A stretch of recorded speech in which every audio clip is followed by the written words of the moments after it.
Industry oriented education ఉంటున్నారు, అది వాస్తవానికి ఏంటి? దానివల్ల విద్యార్థుల జీవితాలు ఏ విధంగా మారబోతున్నాయి అంటే ఏం చెప్తారు? Good question. ఇప్పుడు ఇండస్ట్రీ ఓరియంటెడ్ అంటే ఫర్ ఎగ్జాంపుల్ ఇప్పుడు నేను ఏదైతే చెప్తున్నానో మీకు ఒక బుక్లో రాసిచ్చాను అనుకోండి, ఎంతమంది చదువుతారు, ఎంతమందికి అర్థమవుతుంది? ఇద్దరు ముగ్గురు చదువుతారు, ఇద్దరు ముగ్గురికి అర్థమవుతుంది. అదే నేను మాట్లాడి ఎక్స్ప్లెయిన్ చేసి ఇలా ఉంటుంది ఇలా అంటే ఎంతమందికి అర్థమవుతుంది? ఎంతమంది చెవులు ఉంటే అంతమంది చెవులకు వినబడుతుంది. ఎగ్జాక్ట్లీ. ఇప్పుడు నాలాంటి ఎక్స్పర్ట్స్ ఇక్కడ వచ్చి ప్రాక్టికల్గా వాళ్ళకి ఇస్తారు ట్రైనింగ్ అనేది.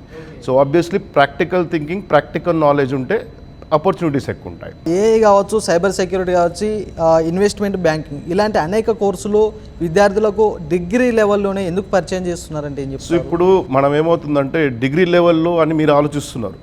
ఇప్పుడు నా దృష్టిలో తీసుకుంటే ఇప్పుడు మన దగ్గర ఐబీ స్కూల్స్ వచ్చేసినాయి, ఐసిఎస్సి స్కూల్స్ వచ్చేసినాయి, సిబిఎస్ఈ స్కూల్స్ వచ్చేసినాయి.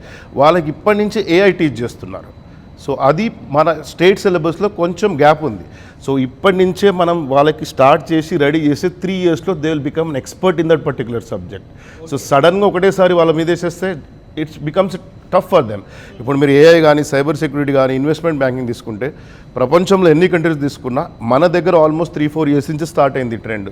కాకపోతే if you look at South Korea, US and ఇట్లాంటి ప్లేసెస్లో, జపాన్ ఇట్లాంటి ప్లేసెస్లో ఈ టెక్నాలజీస్ చాలా ఫార్వర్డ్ ఉన్నాయి.